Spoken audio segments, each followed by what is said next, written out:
बिस्मिल्लाहिर्रहमानिर्रहीम। शुरू अल्लाह के नाम से जो बड़ा मेहरबान निहायत रहम वाला है। अस्सलाम वालेकुम गाइस। तो स्टोरी में हम डिस्कस करेंगे provide a clear definition of the teams organisation structure, मतलब कि हम ऑर्गेनाइजेशन स्ट्रक्चर के बारे में जो है वो डिस्कस करें। ये हम जो डिस्कस कर रहे हैं ये हमारे पास principle information system 9th edition के बारे हिसाब से हम जो डिस्कस कर ट्रेडिशनल यानी कि हमारे पास मुख्तलिफ टाइप्स वगैरह होती हैं। इस बुक के मुताबिक जो भी हम ये चीज़ें डिस्कस करें इसके मुताबिक ही स्लाइड जो बनाएगी, जिसके मुताबिक अभी मैं आपको जो ये जो ट्यूटोरियल जो बना रहा हूँ, तो अब ये जो हमारे पास जो इस बुक के मुताबिक ये मुफ्त डिटेल के साथ सारा लिखा हुआ, हम इसको स्लाइड के ऊपर जो है वो डिस्कस करते हैं। तो ये चलते हैं स्लाइड्स के ऊपर, और यहाँ बुक्स के पढ़ना चाहें डिटेल के साथ तो यहाँ से पढ़ सकते हैं, अदरवाइज़ यहाँ मैं आपको जो है वो क्लियर इनका कंसेप्ट क्लियर करने की कोशिश करूँगा। तो सबसे पहले ऑर्गेनाइजेशन स्ट्रक्चर होता है कि उसके बाद उससे जानने के से पहले मैं आपको एक ट्यूटोरियल दिखाना चाहता हूँ। यहाँ के टेक्नोलॉजी मैनेजमेंट के ऊपर ये पूरी मैं सीरीज़ बनाता है। अब हर एक सब्जेक्ट में ये मुख्तलिफ चीज़ें जो है वो डिफाइन की गई हैं। के लिए इसको पहले एक बार सुनिएगा, फिर मैं आपको बताता हूँ। मतलब कि सिर्फ हम इंट्रोडक्शन देखेंगे। तो सबसे पहले ऑर्गेनाइजिंग क्या होता है। जैसे कि ऑर्गेनाइजिंग हमारे पास तो बेसिकली हमारा टॉपिक का नाम वो है ऑर्गेनाइजिंग। तो मैं आपको पहले जो इसको क्लियर करता हूँ, यानी कि ऑर्गेनाइजेशन स्ट्रक्चर वगैरह, यहाँ ऑर्गेनाइजिंग क्या है, ऑर्गेनाइजेशन स्ट्रक्चर क्या होता है, ऑर्गेनाइजेशन डिज़ाइन वगैरह, इनमें डिफरेंस बताएं। अब यहाँ देखिए इस ऑथर के मुताबिक जो ऑर्गेनाइजेशन स्ट्रक्चर को जो है ये formal arrangement of jobs within organisation के बारे में यानी कि ये आपको बताया गया।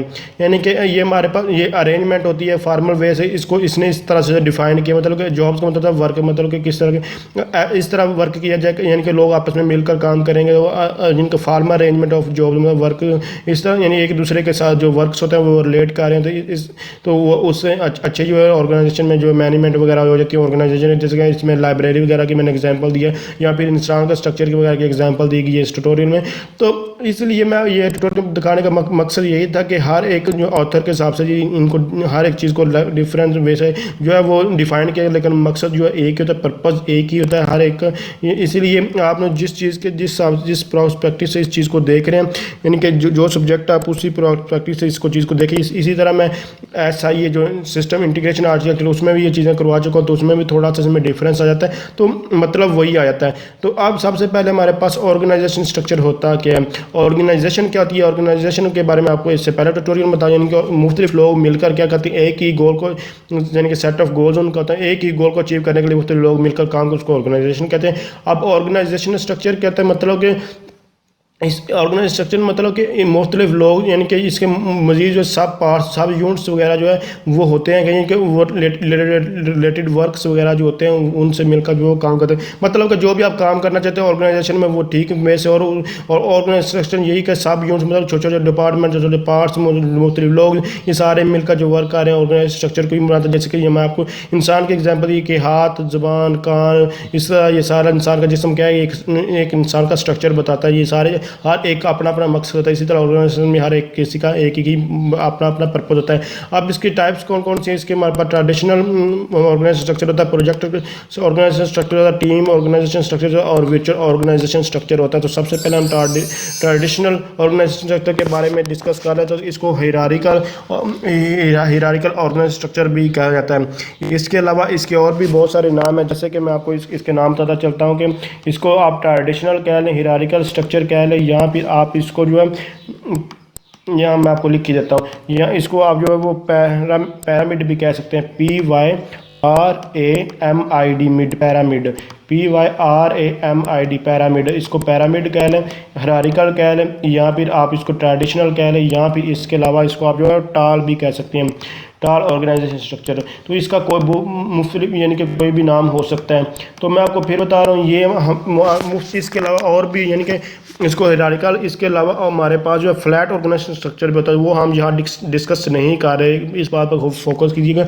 ये इंफॉर्मेशन टेक्नोलॉजी के मुताबिक हम अपनी आउटलाइन के मुताबिक डिस्कस कर रहे हैं, तो हमारी बुक में ये चीज़ें इसलिए यही इंक्लूड, इसके अलावा और बहुत सारी चीज़ें जैसे कि फ्लैट हमारे पास अभी आपको ऑर्गेनाइजेशन स्ट्रक्चर बताया, तो उस पर हम बात नहीं कर रहे हैं। हम जो है वो कर रहे हैं ऑर्गेनाइजेशन स्ट्रक्चर किसके हिसाब से, हायरार्किकल स्ट्रक्चर के बारे में जो है डिस्कस कर रहे हैं। तो इसमें क्या, इसमें जो चेन ऑफ कमांड्स होती है वो लॉन्ग होती है, मतलब कि जो कमांड्स के हिसाब से देखा जाए तो इसमें बहुत ज़्यादा लॉन्ग चेन ऑफ कमांड्स कहते हैं। टेक्नोलॉजी मैनेजमेंट के ऊपर ये भी मैं ट्यूटोरियल जो बना चुका हूँ। तो इसमें जो चेन ऑफ कमांड वगैरह जो वो लॉन्ग होती है, कैसे लॉन्ग है, यानी कि यहाँ देखें स्ट्रेटजी मैनेजमेंट इसमें इंक्लूड होती है, स्ट्रेटजी मैनेजमेंट, उसके बाद टैक्टिकल मैनेजमेंट होती है, ऑपरेशनल मैनेजमेंट होती है और नॉन मैनेजमेंट एम्प्लॉयज़ होते हैं। यानी कि इसको आप इस तरह भी कहते हैं, ये टॉप लेवल मैनेजमेंट की, उसके बाद मिडल लेवल मैनेजमेंट भी इसको कह सकते हैं और इसको लोअर लेवल मैनेजमेंट भी, और ये स्टाफ वगैरह जो है इसमें इंक्लूड हो जाता है। तो ये टेक्नोलॉजी मैनेजमेंट में ये मैंने 3 टाइप्स जो है वो मैनेजमेंट के जो बताया था, इसके ये कौन कौन से होते हैं, इनका क्या मकसद होता है। इसलिए अगर आपने वो टेक्नोलॉजी मैनेजमेंट का सब्जेक्ट पढ़ा तो आपको ये क्लियर है, क्योंकि ये 8th सेमेस्टर में जो आईटी वालों को जो सब्जेक्ट पढ़ाया जाता है तो वहाँ आकर ये सारी चीज़ें ऑलरेडी क्लियर होती हैं।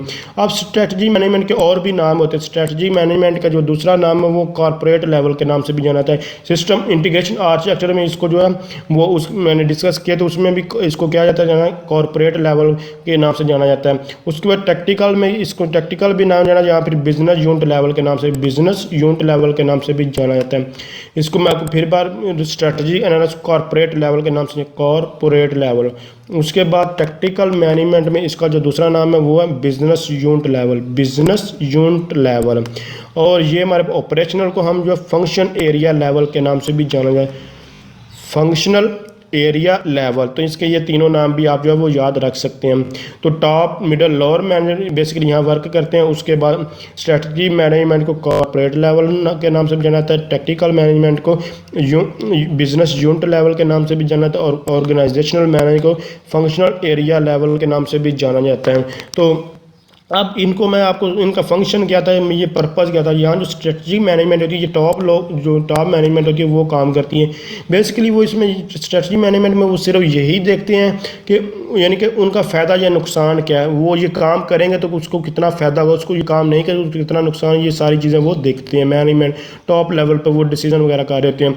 उसके बाद जो टेक्निकल मैनेजमेंट में होती है वो इसमें वो क्या करते हैं कि मिडल में लोग होते हैं, वो देखते हैं कि कौन सा मेथड हमने फॉलो करना है, कौन सी स्ट्रेटजी को फॉलो करना है, कौन सी इसमें बेसिकली जो टेक्निकल में लोग होते हैं वो मेथड बताते हैं कि किस मेथड किस प्रोसीजर को आपने फॉलो करना है। और जो ऑपरेशनल मैनेजमेंट में जो लोग होते हैं, जो मैनेजर होते हैं ऑपरेशनल मैनेजमेंट में, वो चेक करते हैं कि यानी कि कंट्रोल करते हैं, देखते हैं कि कौन सा काम ठीक हुआ है, कौन सा नहीं हुआ, वो चीज़ों को देखते हैं, ओवरऑल चीज़ों कैसे वर्क कर रही। और जो नॉन मैनेजमेंट एम्प्लॉयज़ होते हैं वो सिर्फ यही देखते हैं कि कौन सा काम हो रहा है, कौन सा नहीं, सॉरी जो नॉन मैनेजमेंट एम्प्लॉयज़ होते हैं वो वर्क करते हैं, कि उनको ये नहीं कि उनको फ़ायदा नुकसान से कोई गर्ज नहीं होती, वो सिंपल यही देखते हैं कि उनको काम ये आपने ये काम करना और वो कर देते हैं, बस उनको और किसी चीज़ से कोई कंसर्न नहीं होता।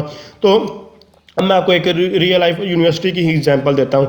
जैसे कि आपका एक लेक्चरार होता है, अब लेक्चरार को आप समझ लें कि वो आपका नॉन मैनेजमेंट एम्प्लॉयज़ में आएगा। मैं ये एग्जांपल को सिर्फ समझाने के लिए एग्जांपल ले रहा हूँ कि आपको याद रहे। नॉन मैनेजमेंट एम्प्लॉय मतलब एक लेक्चरार, उसको कहा गया आपने इस क्लास को जाकर लेक्चर देना है। अब वो जाकर उसका काम उसको कहा गया ऑपरेशनल मैनेजमेंट की तरफ से, उसने क्या किया, जाकर वो काम कर दिया, यानी कि उसने जाकर लेक्चर दे दिया। आप उसको इससे कोई गर्ज नहीं कि उसको जो ऑर्गेनाइजेशन को कितना फ़ायदा हो रहा है, कितना नुकसान हो रहा है, क्या हो रहा है, कुछ नहीं। उसने क्या किया, सिंपल गया और यानी कि उसने अपना लेक्चर जो है वो डिलीवर कर दिया। यहाँ एक टीचर का रोल क्या लेके हो रहा है उसके, यानी कि जो वर्कर वगैरह होते हैं। उसके ऑपरेशनल मैनेजमेंट में क्या आप हेड्स जो है आप कह सकते हैं कि यूनिवर्सिटी के जैसे हेड्स का काम होता है कि वो सिर्फ देखते हैं कि कितने लेक्चर हुए हैं, कितने कोई लेक्चर ले रहा है नहीं ले रहा, किस तरह, और इसके अलावा कंट्रोल मतलब कि जो आउटलाइन वगैरह वो कंप्लीट हुई है या नहीं हुई, सारी चीज़ें वो चेक कर रहा होता है। तो वो क्या ऑपरेशनल मैनेजमेंट के तौर पर उसको आप जो है वो याद रख सकते हैं। और टेक्निकल मैनेजमेंट एग्जीक्यूटिव वगैरह आ जाते हैं, जो कि आपको डायरेक्शन बताते हैं कि किस तरफ यहाँ बेसिकली डायरेक्शन तो बताए स्ट्रेटजी एंड मैनेजमेंट पे जाती है, लेकिन यहाँ क्या होती है कि मेथड वगैरह बताते हैं कि कौन सा यूज़ करना है, कौन सा नहीं करना, या जो एग्जेक्टिव होते हैं ना बेसिकली वही जो उनके काम उस तरह के ये काम होते हैं। उसके बाद स्ट्रेटजी मैनेजमेंट में क्या होता है कि जो आपका CEO वगैरह होती हैं, जो देख रहे हैं कि हमारा फ़ायदा कितना, हमारा नुकसान कितना इस काम में ऑर्गेनाइजेशन का, यानी कि ये काम करने से वो चीज़ें जो है इंक्लूड हो सकती हैं। इसकी और भी बहुत सारी आप एग्जाम्पल ले सकते हैं, मुख्तलिफ वैसे आप किसी को समझ सकते हैं। सिर्फ मैंने इसको समझाने की आपको कोशिश की है कि इनका क्या मकसद है, ऑर्गेनाइजेशन में क्या होता है। तो इसी तरह किसी भी ऑर्गेनाइजेशन में जो हाई लेवल जो है, ये एरो आपका मतलब कि यहाँ जो डिसीजन लिए जा रहे हैं वो लो लेवल पे लिए थे, छोटे मोटे जो आम नॉर्मल से डिसीजन लेते हैं। जो हाई जो ज़्यादातर डिसीजन होते हैं वो यानी कि जो हैवी डिसीजन वगैरह होते हैं वो हाई लेवल के ही होते हैं। वो स्ट्रेटजी मैनेजमेंट पे ज़्यादा जो डिसीजन जो है हाई लेवल के लिए, उसके बाद नॉर्मल लेवल के यहाँ डिसीजन होते हैं। तो आप देखें ज़्यादा इफेक्ट किसकी वजह से पड़ेगा, अगर यहाँ से नॉन मैनेजमेंट एम्प्लॉयज़ अगर कोई छोड़ कर चला जाता है तो इतना कोई इफेक्ट नहीं पड़ेगा ऑर्गेनाइजेशन पे। लेकिन अगर देखें स्ट्रेटजी मैनेजमेंट का कोई छोड़ कर चला जाता है तो उसमें बहुत ज़्यादा इफेक्ट पड़ता है किसी भी ऑर्गेनाइजेशन के ऊपर। तो जैसे कि अगर एक यूनिवर्सिटी का एग्जाम्पल वही लेते हैं, यहाँ टीचर अगर कोई भी एक टीचर लेक्चरर जो किसी यूनिवर्सिटी में से छोड़कर चला जाता है तो उस यूनिवर्सिटी पे इतना खास इफेक्ट नहीं पड़ेगा। बेशक वो टीचर जितना ही अच्छा है लेकिन उस पर इतना खास इफेक्ट नहीं पड़ेगा। लेकिन अगर स्ट्रेटजी मैनेजमेंट में अगर बेशक वो अच्छा है या बुरा है जो भी है, ठीक है, उसके ऊपर अगर वही छोड़कर चला जाता है यहाँ वहीं से, तो क्या होगा कि पूरी ऑर्गेनाइजेशन पे इफेक्ट होगा। वो जो ऑर्गेनाइजेशन बंद होने का भी खतरा होता है, वो ऑर्गेनाइजेशन वर्कर वो काम नहीं कर, जैसे कि आपका सीईओ ही छोड़ जाता है यूनिवर्सिटी का वो काम, अपना शेयर वगैरह होल्ड जो भी काम कर रहा है वो छोड़ चला जा रहा है, तो वो तो यूनिवर्सिटी ही बंद हो जाएगी। तो इस पर पूरी और हमारे पूरे बच्चों के पैर भी एक के ऊपर जितने भी बच्चे हैं उन पर सार पे इफेक्ट पड़ेगा, टीचर्स पे इफेक्ट पड़ेगा, सब पे ऊपर इफेक्ट पड़ेगा। तो इस तरह की ये मैनेजमेंट इसको आपने याद रखना होगा। तो इसको कहते हैं ट्रेडिशनल। अब हमारे पास दो तरह के और मैनेजमेंट के प्रोजेक्ट ऑर्गेनाइजेशन स्ट्रक्चर आता है और टीम ऑर्गेनाइजेशन स्ट्रक्चर हमारे पास आता है। तो आप इसमें ये सेंटर्ड और मेजर प्रोडक्ट्स और सर्विसेज वगैरह इसमें जो मैनी प्रोजेक्ट टीम्स और टेम्परेरी, यानी कि जो टीम्स होती है जो प्रोजेक्ट पे काम करी वो टेम्परेरी होती है। मतलब कि एक ऑर्गेनाइजेशन मुख्तलिफ वे से मुख्तलिफ चीज़ों पे ऊपर वर्क कर रही है, जिसको मैं एक एग्जांपल के थ्रू समझाने की कोशिश करूँगा। तो यानी कि इसमें पहले तो समझे ये है क्या प्रोजेक्ट ऑर्गेनाइजेशन स्ट्रक्चर में यही होता है कि ये किसी भी एक प्रोजेक्ट के ऊपर काम कर रहे हैं, जब वो काम अपना काम कर लेते हैं कोई भी जो वर्कर होते हैं तो वो ऑर्गेनाइजेशन को छोड़कर चले जाते हैं। और टीम ऑर्गेनाइजेशन स्ट्रक्चर में क्या होता है कि इसमें जो ग्रुप्स मतलब मुख्तलिफ लोग जो है वो मिलकर काम करते हैं। अब वो डिपेंड करता है कि टास्क के ऊपर कि वो लोग जो है वो टेम्परेरी काम करेंगे, परमानेंटली रहेंगे उस ऑर्गेनाइजेशन वगैरह में। जैसे कि मैं आपको इन तीनों में अब क्या डिफरेंस है पहले तो ये क्लियर करें फिर आगे चलेंगे। तो ट्रेडिशनल ऑर्गेनाइजेशन स्ट्रक्चर में क्या होता है कि एक ऑर्गेनाइजेशन है पूरी, और जैसे कि कोई भी एग्जांपल ले लेते हैं कि एक कोका कोला की ऑर्गेनाइजेशन है, ठीक है, कोका कोला के प्रोडक्ट के ऊपर ही बात कर लेते हैं, तो वो एक ऑर्गेनाइजेशन है। अब वो ट्रेडिशनल मतलब कि एक पूरी ऑर्गेनाइजेशन और हर एक उसके मुख्तलिफ डिपार्टमेंट मुख्तलिफ चीज़ों के, जैसे कि वो स्लाइस बना रही है माउंटेन ड्यू, दो प्रोडक्ट ही ले लेते हैं, उसको बहुत ज़्यादा प्रोडक्ट वैसे आज तो बना रही है, तो वो एक स्लाइस प्रोडक्ट बना रही है और एक का क्या माउंटेन प्रोडक्ट है। अब वो उसका एक प्रोजेक्ट है कि उसने स्लाइस के ऊपर काम करना, ठीक है, वो स्लाइस वगैरह की कोई चीज़ बना ली तो उसको वो प्रोजेक्ट जब कंप्लीट होगा तो उसके लोग वो छोड़कर चले गए। ये सर रियल में है तो नहीं, मैं वैसे एग्जाम्पल के थ्रू आपको समझाने की कोशिश कर रहा हूँ। तो वो छोड़कर चले गए, मतलब उसने प्रोजेक्ट कंप्लीट किया और प्रोजेक्ट वो डिलीवर करके वो छोड़कर काम चले गए। ऑर्गेनाइजेशन स्ट्रक्चर ऑर्गेनाइजेशन इसमें क्या कि यहाँ इसको समझ लें कि यहाँ से उस पर आप इसकी वजह से भी ऑर्गेनाइजेशन पे कोई इफेक्ट नहीं, क्योंकि वो उन्होंने अपना काम खत्म किया और वो छोड़कर चले गए। अब टीम ऑर्गेनाइजेशन स्ट्रक्चर में भी एक टीम उन्होंने रखी हुई है, ठीक है, कि जैसे कोई ऑडिट वगैरह करना है या कोई भी चीज़ चेक करनी है, जब तक उनको ज़रूरत है वो, यानी कि अगर उसको ज़रूरत है वो उसको रखेंगे, यानी उसको फिर वो टीम को छोड़ देंगे। वो डिपेंड पर यहाँ पे सीजनल जैसे कोई चीज़ होती है, मतलब कि सीज़न के हिसाब से कुछ किसी चीज़ के ऊपर जो वो काम किया जाता है। तो जैसे कि हमारे पास गर्मियों के आइसक्रीम के एग्जांपल है, बहुत अच्छी एग्जांपल है, यहाँ फिट हो सकती है आइसक्रीम के एग्जांपल। अब आइसक्रीम का कोई भी प्रोजेक्ट वगैरह जो है वो ना जो उस पर लोग मुख्तलिफ लोग जो वर्क कर रहे थे, वो गर्मियों में तो ठीक है उस पर वर्क हो रहा था, तो टीम ऑर्गेनाइजेशन स्ट्रक्चर उस पर काम करती रही, ठीक है। उसके बाद सर्दियों में उस पर काम नहीं होता तो वो लोग छोड़कर चले भी जाते हैं। तो ये सारी चीज़ इस पर इस तरह की जो डिपेंड करती है कि किस तरह का कौन सा काम है। तो इसमें ये यहाँ फिर आप किसी सॉफ्टवेयर हाउस की एग्जांपल ले लें, जिस तरह की मर्जी आप एग्जांपल ले सकते हैं इसको समझने के लिए। तो ट्रेडिशनल ऑर्गेनाइजेशन स्ट्रक्चर में क्या होता है कि एक पूरी ऑर्गेनाइजेशन पे अफेक्ट होता है, पूरी ऑर्गेनाइजेशन जो है वो चल रही होती है। जबकि यहाँ कोई भी सॉफ्टवेयर वगैरह उसमें कोई एक प्रोजेक्ट पे कोई मुख्तलिफ एम्प्लॉयज़ वगैरह जो समझ लेके काम कर रहे थे, उन्होंने प्रोजेक्ट कंप्लीट किया और वो चले गए। यहाँ कुछ उनके अपने ही जो बेसिक एम्प्लॉयज़ थे जो उनको थोड़ी थोड़ी ज़रूरत थी, वो परमानेंटली भी हो सकता है या फिर वैसे भी उन्होंने कोई ना कोई काम जो नॉर्मली काम करते रहते हैं। यहाँ उन्होंने सिर्फ क्या समझ लेके सॉफ्टवेयर हाउस में एम्प्लॉयज़ जो थे वो हायर किए थे बेसिक किसी प्रोजेक्ट को इम्प्लीमेंट इम्प्लीमेंट करें, जब उस प्रोजेक्ट का काम खत्म होगा उसको उन्होंने भेज दिया। तो इस तरह भी आप इस चीज़ को याद रख सकते हैं, तीनों में डिफरेंस याद रख सकते हैं। बाकी मेन डिफरेंस यही है कि इसमें ये हमारे पास हायरार्किकल होती है, ट्रेडिशनल जो होती थी, उसके बाद प्रोजेक्ट मैनेजमेंट में ये होता है प्रोजेक्ट के लोग ऊपर वर्क करते हैं, जब प्रोजेक्ट कंप्लीट वगैरह हो जाए तो उसको छोड़ कर जाए। टीम ऑर्गेनाइजेशन स्ट्रक्चर में यही होता है कि यहाँ जो मुख्तलिफ लोगों के ग्रुप्स बने होते हैं, वो टेम्परेरी भी हो सकते हैं। वो आप जिस तरह का काम किस ऑर्गेनाइजेशन में वो डिपेंड कर रहा है कि टेम्परेरी या परमानेंट वो काम उनका जो है वो उस पर देते हैं। अब हमारे पास वर्चुअल ऑर्गेनाइज स्ट्रक्चर आ जाता है और एंड कोलैबोरेट वर्क आ जाता है। अब वर्चुअल ऑर्गेनाइज स्ट्रक्चर क्या था कि मतलब कि ये तीनों थे एक ही जगह पर बैठ के सारे के लोग जो वो मिलकर काम कर रहे थे। लेकिन वर्चुअल में ये है कि एक जगह जैसे कि वर्चुअल यूनिवर्सिटी है, उसके लेक्चर क्या होते हैं ऑनलाइन डिलीवर होते हैं, उस ऑनलाइन असाइनमेंट जो क्विज़ वगैरह सब कुछ होता है। इसी तरह यहाँ भी यही है कि कोई ऑर्गेनाइजेशन है, अगर एक लोग ऑर्गेनाइजेशन में इकट्ठे कहीं बैठकर वो काम नहीं करना चाह रहे तो वो क्या करें कि ऑनलाइन वर्चुअल मैंने कि वो मुख्तलिफ रिसोर्स के थ्रू ऑनलाइन ही कोई ना कोई काम जो है वो कर सकते हैं। इसको कहते हैं वर्चुअल ऑर्गेनाइज स्ट्रक्चर। मतलब कि यहाँ मतलब कि लोग फेस टू फेस कोई एक दूसरे को नहीं जाने, ये जियोग्राफिकल ये एरिया वगैरह के ऊपर ये वर्क हो रहा था। कोई लोग एक फेस टू फेस किसी को नहीं जानते, बस वो काम करिए वो काम कर। जैसे कि इस एग्जांपल के थ्रू इसको विजुअलाइजेशन में क्या आता है, एक यानी कि एक नर्स वगैरह उसने चेकअप वगैरह जो है वो कर रही है किसी मरीज़ का, तो यहाँ ये बुक में से जो है ये बुक ली गई है पिक्चर। तो अब इसमें ये यानी कि ये एक डॉक्टर वगैरह वो इसको जो है वो बता रहा है कि आपने इस तरह जो है वो वर्क करना है। अब ये कहीं किसी और जगह पर बैठा हुआ है और ये किसी और जगह पर, तो लेकिन ये एक यानी कि एक वर्चुअली है, एक प्रोजेक्ट ऑर्गेनाइजेशन में जो है वर्क एक ही ऑर्गेनाइजेशन में वर्क नहीं कि दोनों का काम एक ही है, लेकिन वो इसको गाइड कर रहा है, ये जो उसको परफॉर्म कर रही है, तो इसको वर्चुअलाइजेशन ही कहते हैं। तो इसके अलावा आप समझ सकते हैं कि कोई भी यानी कि अभी आप यानी कि वीडियो कॉलिंग के थ्रू इसको जो है वो बता रहा है कि कैसे कैसे काम करना है। यहाँ फिर किसी ऑर्गेनाइजेशन का जो सुपरवाइज़र वगैरह था या जो चेकिंग वगैरह वो अपने एम्प्लॉयज़ को ऑनलाइन वीडियो कॉलिंग के थ्रू या किसी तरह कोई भी बताता कि आपने इस तरह का वर्क करना है, किसी और जगह पर बैठा हुए मतलब कि एक ऑर्गेनाइजेशन के दो जगह पर दो ऑर्गेनाइजेशन है, आप एक ऑर्गेनाइजेशन में कोई इस तरह हैंडल नहीं करो तो वो ऑनलाइन भी हैंडल वगैरह वर्चुअलाइजेशन मेथड से भी उसको हैंडल कर सकते हैं। तो ये हमारे पास यहाँ जो इसके सारे की सारी जो टाइप्स है वो क्लियर हो चुकी है। तो मैं इनको एक बार रिपीट करता हूँ।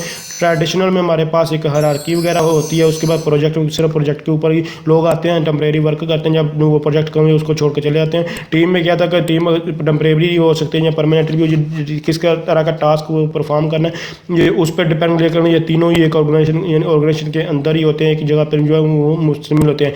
जबकि वर्चुअल में क्या होता है कि ये भी ऑर्गेनाइजेशन के लिए होते हैं, लेकिन अगर मुख्तलिफ जियोग्राफिकली यानी कि एक जगह से कोई और जगह को बैठा कोई और जगह बैठा वो टीम व्यूवर जैसे कि होते हैं उस तरह के काम मिलकर काम करें। टीम व्यूवर सॉफ्टवेयर है तो उसके ऊपर वो कैसे डाउनलोड करते हैं, कैसे इंस्टॉल करते हैं, वो कैसे वर्क करते हैं। टीम व्यूवर के ऊपर मैं एक ट्यूटोरियल बना चुका हूँ। एक सॉफ्टवेयर है, अगर कोई सॉफ्टवेयर वगैरह आपने किसी को करवाना है, उसको कोई मेथड यानी कि आपने किसी दोस्त को सॉफ्टवेयर वगैरह दिया, उसको इंस्टॉल करना नहीं आ रहा, कोई और प्रॉब्लम हो क्रिएटिव, तो उसको कैसे इंस्टॉल करके देना, इस तरह के मेथड के लिए टीम व्यूवर का सॉफ्टवेयर का यूज़ किया था। तो इसलिए मुख्तलिफ मेथड जो है वो यूज़ होते हैं। तो ये हमारे पास वर्चुअल का कंसेप्ट है। तो ये हमारे पास आज कंप्लीट हो चुका है। ऑर्गेनाइज स्ट्रक्चर वगैरह क्या होता है, तो इसकी ये हमारे पास 4 टाइप्स है। तो अगर समझ ये वीडियो हेल्पफुल है, इसको लाइक शेयर और कमेंट जरूर करें। तो थैंक्स फॉर वॉचिंग। अल्लाह हाफिज़।